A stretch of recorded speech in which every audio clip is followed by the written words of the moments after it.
Okay, so before I begin, I would like you all to enter into a spring break state of mind.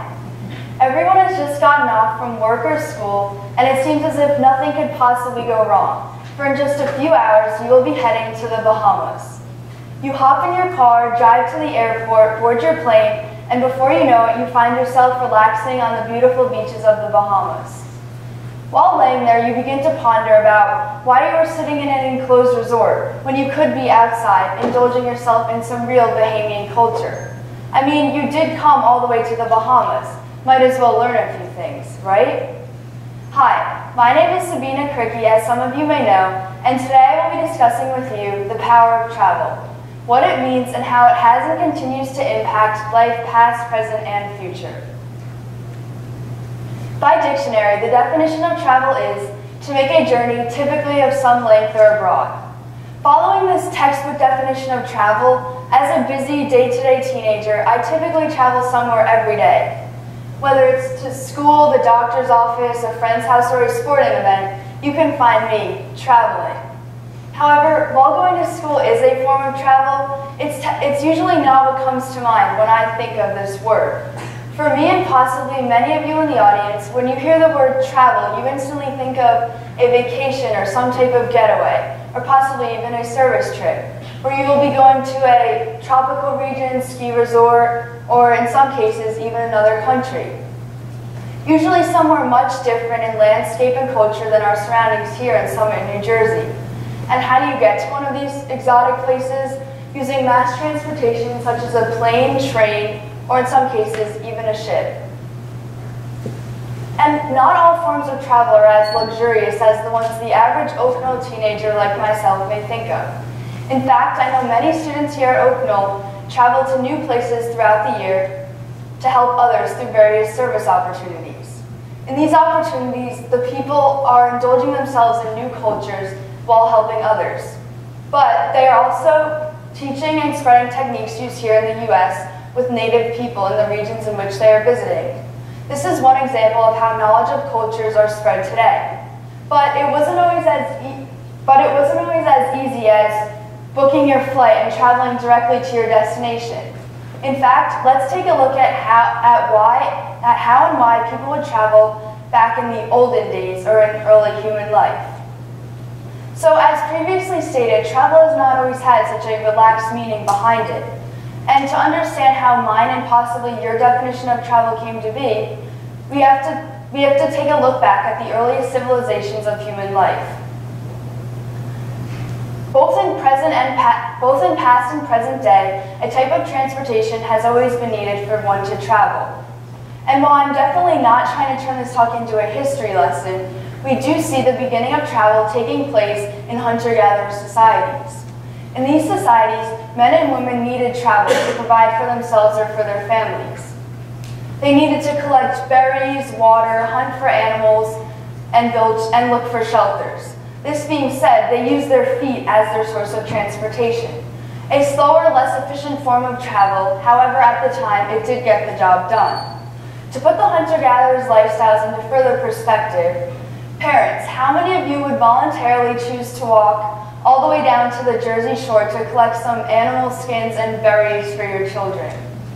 I'm sure none of you would, because in this day and age, we have such advancements in transportation that allow transportation to be accessible for almost everyone. However, at the time, feet were all the hunter-gatherers had, and feet were all they needed to sustain successful lifestyles.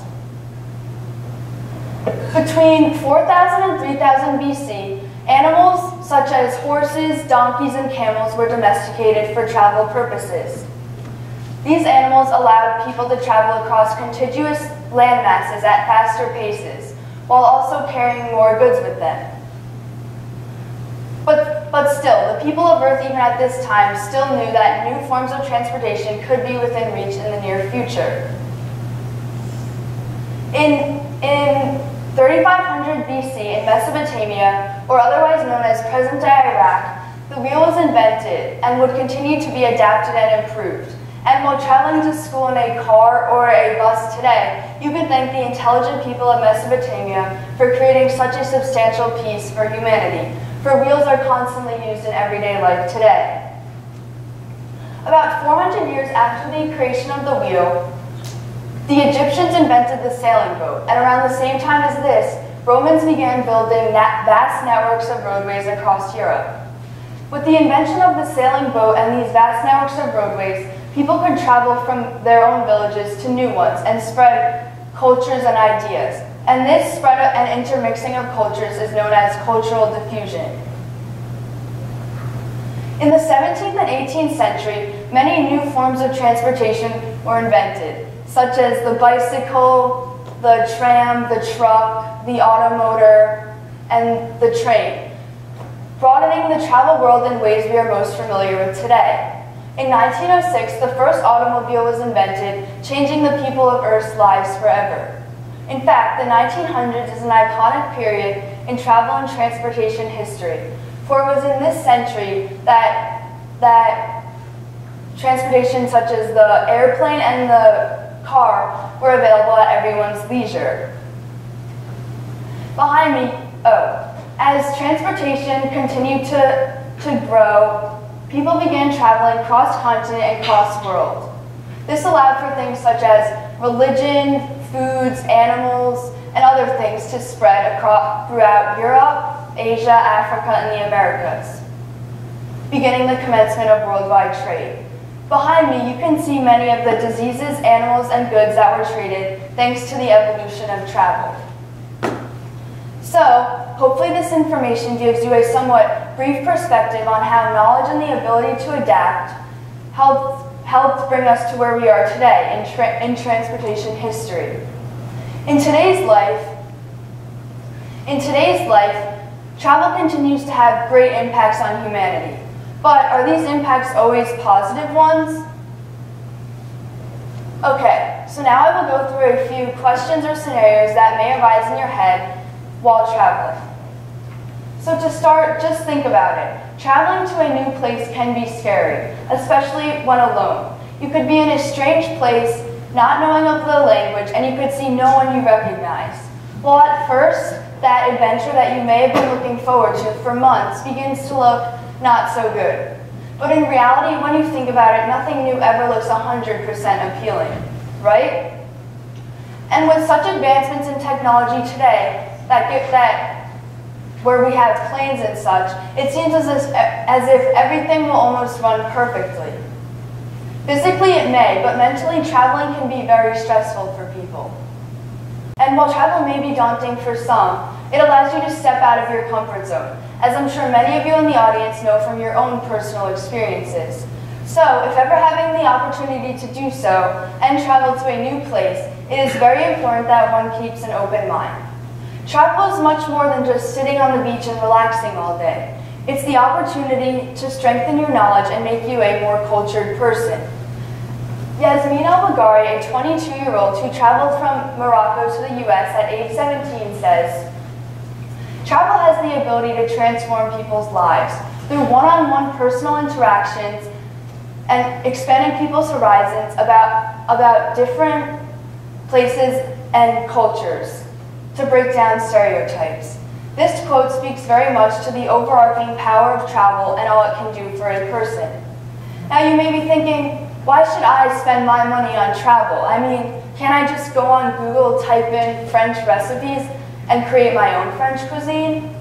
Criqui, a social alchemist, says, travel is a portal for an individual or a society into seeing the world in a different way. In our age, there is an illusion that we change and transform through technology alone or through concepts. That's a fallacy. And the reality is that change and for an individual and a society happens through experience. And this experience is best obtained when it's a journey into the unknown. So, even though travel continues to have great impacts, even with such advancements in technology that allow one to virtually indulge themselves in new cultures today, there truly is nothing like physically traveling to a new place. And although travel may be costly, if the opportunity ever comes around for you, jump on it and let the power of travel transform you, making you a more academically knowledgeable and cultured person. For this has been proven from hunter-gatherer societies to life today. Thank you.